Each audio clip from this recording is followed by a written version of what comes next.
Chapter 1, Building with Bricks.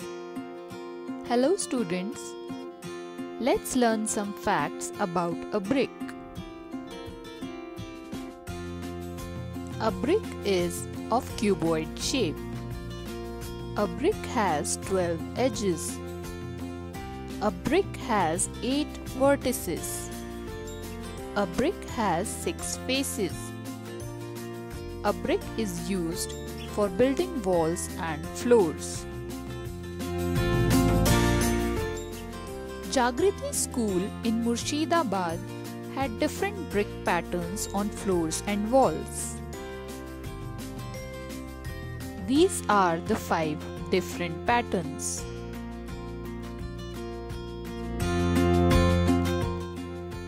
Look at these brick patterns carefully. Can you tell which pattern is made in a circle? E and J patterns are made in a circle. In which pattern can you show mirror halves? A, B, D, E, F, H, I, J, K can be shown in mirror halves. Now, let's learn how to draw a brick. First step, draw a rectangle. Second step, draw another rectangle as shown in the picture. Third step, join the vertices of one rectangle to another. Your brick is ready, which has a cuboid shape. Look at these two wall formations and tell which wall will not fall or which will be stronger.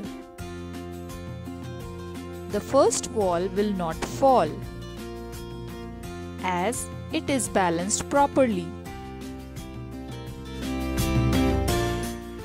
Look at this beautiful wall pattern.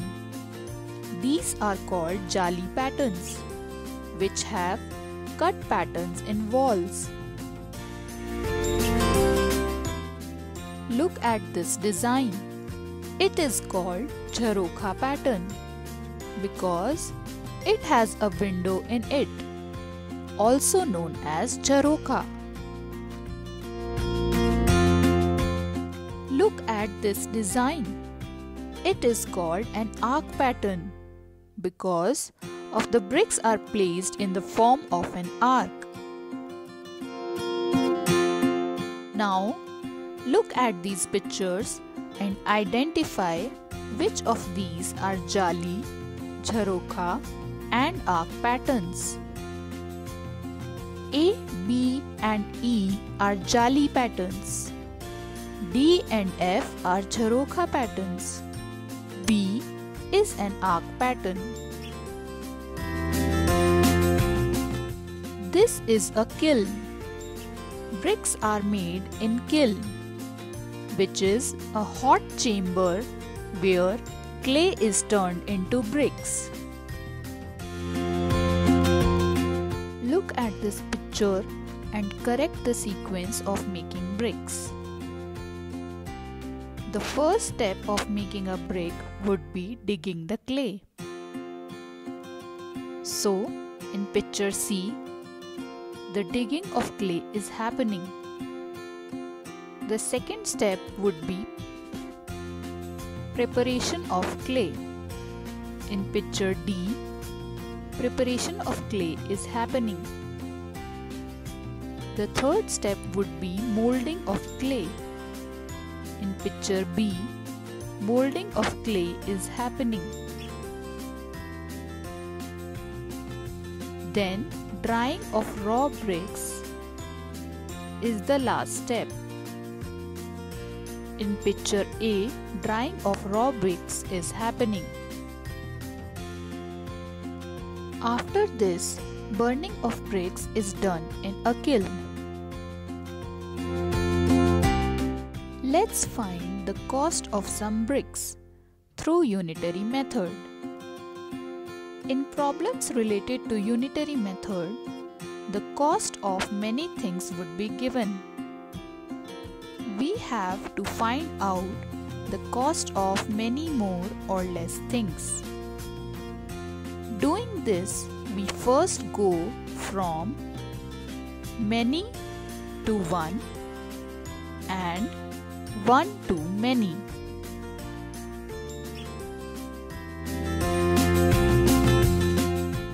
We have to buy some bricks.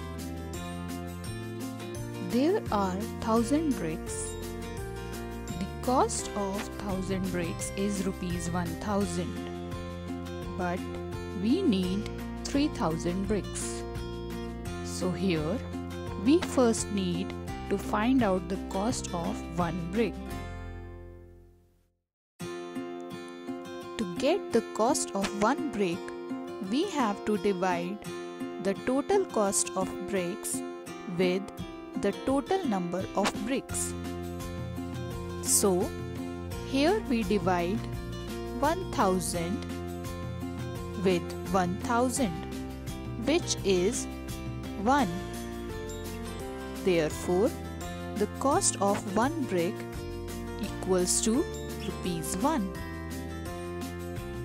Now, to find the cost of 3,000 bricks, we multiply the cost of one brick into number of bricks.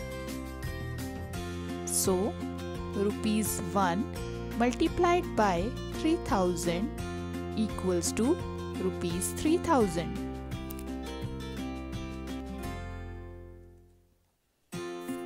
Therefore, the cost of 3,000 bricks would be rupees 3,000. We got the answer. Let's buy them.